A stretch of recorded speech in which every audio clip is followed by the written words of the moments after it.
we are money for another.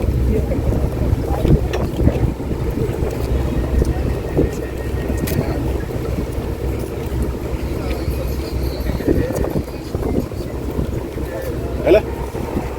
For coming. You know, it's about a year, Brigadier Onena, since we began the establishment of the Coast Guard. And from time to time, the organs of national security require us to do constant reviews on how we are doing, especially our new security sector entities like the Kenya Coast Guard. And we're here today for that kind of review, to look at whether or not we are on time on the deadlines that were given by both the National Security Council and His Excellency the President as the Commander-in-Chief of the Kenyan Defence Forces. I am very grateful to our colleagues here at the Kenya Coast Guard, led by Brigadier Naishol Onena, who is the Director General of the Coast Guard, because we have not only completed the first phase of the tasks that we were given, we have met deadlines on over 90% of the tasks that we needed to do. Now we are moving to phase 2, which is essentially to complete the establishment activities, acquire now more resources to support the Kenya Coast Guard and address the challenges that we face in policing our waters. I've spent time here this morning listening to my colleagues because of that, so that I can then report back both the President in his capacity as the Chairman of the National Security Council and the Security Council itself on what we are doing here. We are very grateful, and as you know, these are tough times. We do not take anything for granted. We are adopting an all-of-the-above approach in terms of how we look at national security, especially during this particular time. I've said before, and I would like to say it again to my fellow citizens, that we need to be on the alert. The challenges of terrorism are with us, and from time to time, we have to be conscious of what we do, who we associate with, and who is near us. Part of the reason why I'm here with the Coast Security team led by the Regional Commissioner, Mr. John Elungata, is also so that we can look at our level of preparedness and how we are providing services to our people, even as we prepare for the general elections. I've said before that there are several things we need to do here. For example, this afternoon when we meet with the Regional Security team, we will look at a review of the actions we took in Lamu to see whether A, we can actually lift the curfew, and B, life has become normal. We will take that decision when we sit together with the regional security team in the coast. So we're here basically to enhance our preparation for the general elections and to ensure that the general security of the country is fine. From my end, I'm very satisfied with the work that is being done by our teams here. Really grateful, and I'm proud of our leaders in the internal security sector in this part of our country. I assured the committee when I was in Parliament yesterday that we are prepared and ready to support the IEBC as they prepare to conduct the general elections. I think we are going to be peaceful. I do not have any reason to think otherwise, because we are engaged in constant, almost hour-to-hour consultations with colleagues across the country. You can see I'm spending time here with my colleagues here. Our country is by and large peaceful. I mean, small incidents or things that happen, like what happened in Eldoret last week, isolated incidents that we will deal with. As I said in Parliament yesterday, that does not establish a pattern. I cannot see a pattern, which I need to say is an emerging pattern, or whatever the case may be. Or that even doesn't say anything about a community or about a county, as it were.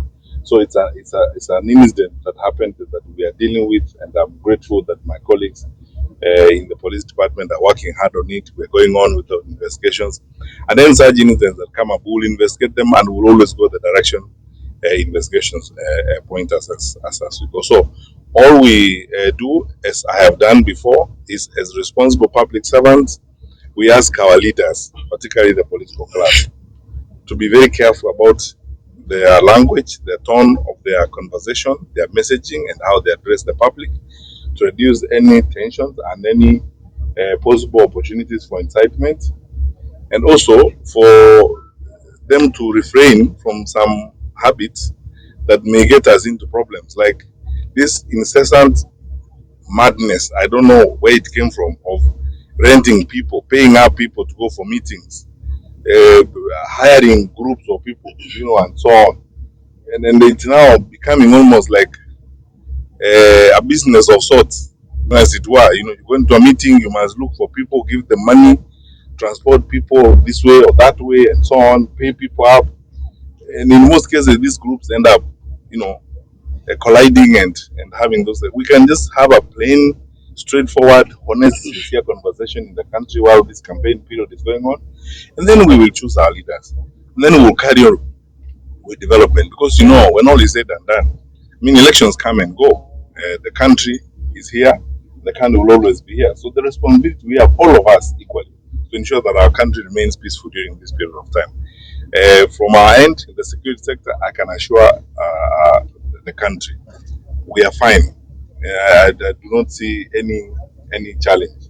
In fact, when you compare this, as I said in Parliament yesterday, when you put this on an historical plane, you actually look at where we've come from and where we are today. We are far much more prepared, far much more resourced, far much more ready, better equipped, and we have more structures, more personnel to deal with any issues that may emerge, and we are fine.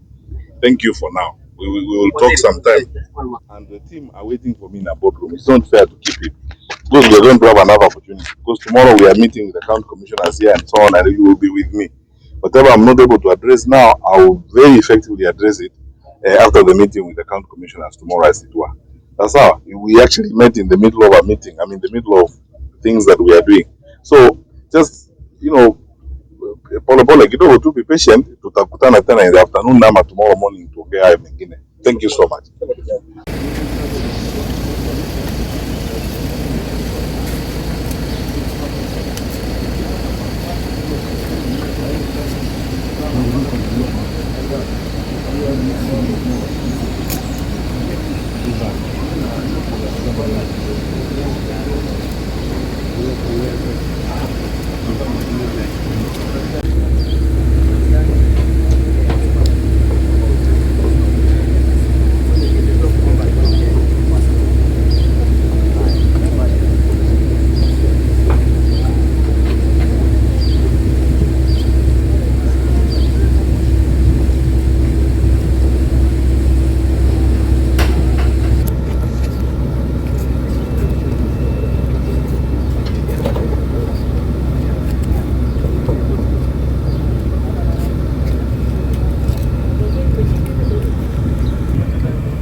Huyu akiacha zoezi wiki moja.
Hi there, this is George Washuli, and I want to invite you for a mega open day for Success Gardens, Gatanga Road, exit 18. And if you're there, you can be able to book right now so that we prepare for you on 0790 300 300. We are going to have a fantastic event 9th of this month. Please book that date. We'll pick you from our offices, Absa Plaza, Aloita Street, all the way to Success Gardens. And we are preparing for you.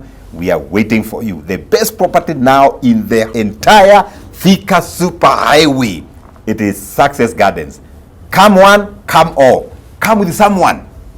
It's a property that is ready for construction. Right now we are doing the roads, as you can see. There are customers who are already building, and the gate is complete. It's called Success Gate, and we want to thank the government for assisting us in doing the entry, and we are excited. We are happy. This property is right on tarmac. It's the best place to set up your home, and I can assure you, once you buy this particular property, your family will be successful. God bless you. They're inspiring possibilities.